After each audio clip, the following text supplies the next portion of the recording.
Again,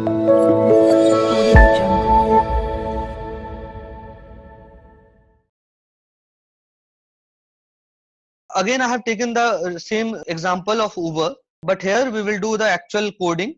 So Uber has a pricing model for calculating the prices when you request a cab for going from location A to location B. So when you request an Uber, you set up the pickup and the destination, and based on that, it will based on various other factors like distance, peak hours, willingness to pay, and many other factors. Uber will use a machine learning algorithm and it will compute you the prices. To demonstrate our concepts of oops and errors, we will use a simplistic version of the Uber pricing model. Here we will calculate the price based on the distance between the pickup and the drop location and the time of the booking. So what we will take as inputs for this is the pickup location, the drop location, and the time of booking. So at what time is he booking the cab, and the output will be the final price. So this is how you will write the development code. So when you do development, you don't worry about errors and all, and you will write it simply as we have learned in the previous section. So here in this development code, you can see in these three chunks, there is no class, there is no try except, there is no self keyword. So it's simple code which using the concepts we have learned till the previous class, that is functions and methods. So this is simply a function called get distance. The thought process is, first I will calculate the distance between the drop location and the pickup location, and then I have the price per kilometer which I will calculate based on the time of the booking. So during peak hours, as you might have observed, during the morning and the evening office hours, the prices are higher. So what we have written here is that during mornings and evenings, I'll have more prices, and in other times I have less prices. So this is the function doing that operation.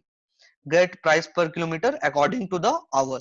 This will take the input as hour and give me the price per kilometer, and this will take inputs as location 1 and location 2 and give me the distance. So these are two simple functions, and the third function is get final price, wherein I will take all the three inputs and I will quote the final price. So for that, I'll calculate the distance first and then the actual price per kilometer using this function, and then final price will be nothing but the product of the total distance and the actual price per kilometer. And then I have just rounded it to 2 decimal places. So this is nothing but rounding off, and then I'm returning the final price. So let's go into the details. So here I have used one library called Geopi.Distance. You will learn how to import libraries in the next class. Just ignore it. So here I have imported one library which will calculate me the distance between two locations. So you can see based on hour, if it is between 8 and 11 in the morning, I have written the price as 20. If the hour is 18 and 21, that is in the evening hours, I have written the price as 15, and else the price is 10. So let's run these two code blocks. So the function is loaded. Again, the second function is loaded.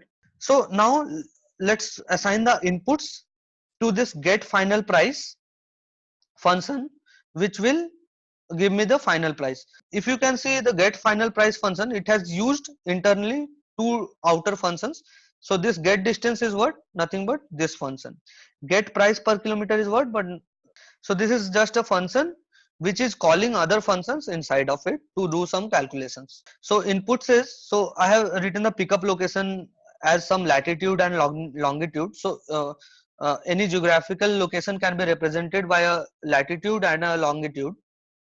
So this is the tuple of the lat and long for the pickup. Similarly, I have written for the drop location, and the booking time, booking hour, I have mentioned it as 3. Okay, that is it is in the third hour. Okay, so it does not lie in any of these two ranges. It comes under the else loop. Okay, I have written it in that way.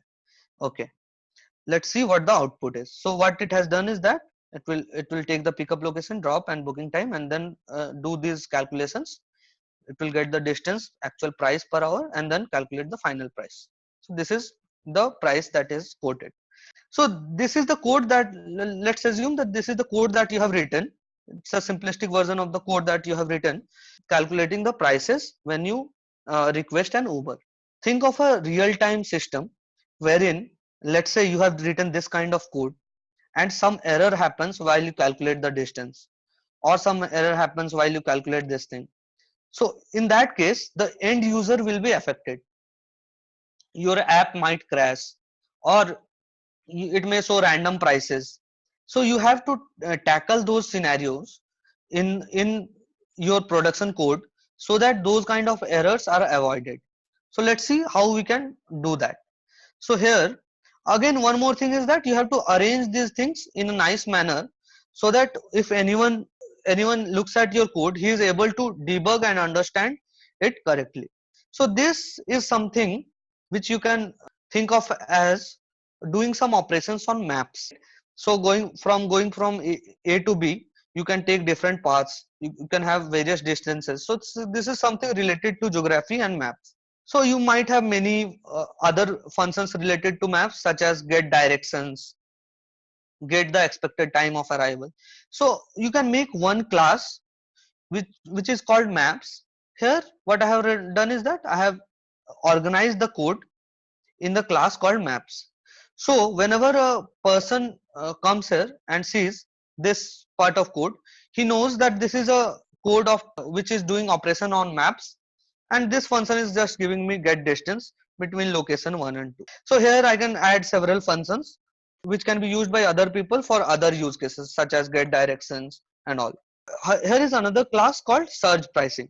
So here I have written a surge pricing code class which has a method called get price per kilometer. So the same code, it's the same code which will do the same job, but I have written it in this way. Okay, and I have introduced some try and accept statements which I will explain. Okay, so it's basically doing the same work, but I have arranged it nicely in a class called surge pricing. So in this class you can have various other factors taken into account, such as the week of the day. Okay, during Monday to Friday you will have more traffic and hence you will want to increase your prices and so on. So you can write different other functions here. So that way everything that comes under the class of surge pricing will be written in one place. Okay, now that I have arranged these two codes, I can write a simple function again. Here what I have done is that I have taken an object of class maps. I have taken an object of class surge pricing called surge, and these two objects I will be using to get the distance and to get the price per kilometer. So now let's see why I have written some try and accept statements which we had learned earlier.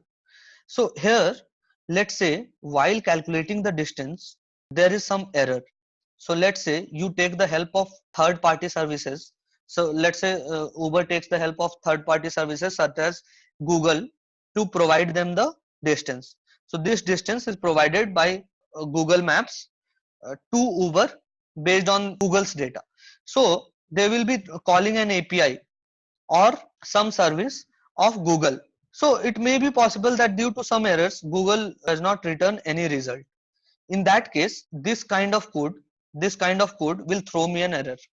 So if this line crashes, it will throw me an error when I try to execute this function. So how do I handle this? Here, what I have done is that I will try to execute this statement, but if this crashes, I have written a fallback statement saying that just calculate the Euclidean distance based on a normal x1 minus x2 whole square plus y1 minus y2 whole square based on the coordinate geometry formula. This will again return me a distance which will not be exact as the try statement, but still it will not throw me an error.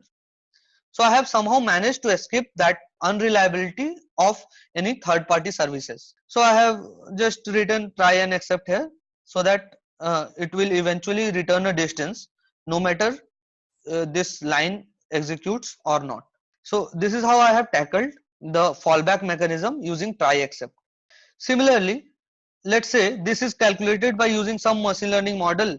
Due to some reason someone has removed model file from the folder itself, and then your model crashes. So this work you cannot, and it will fail.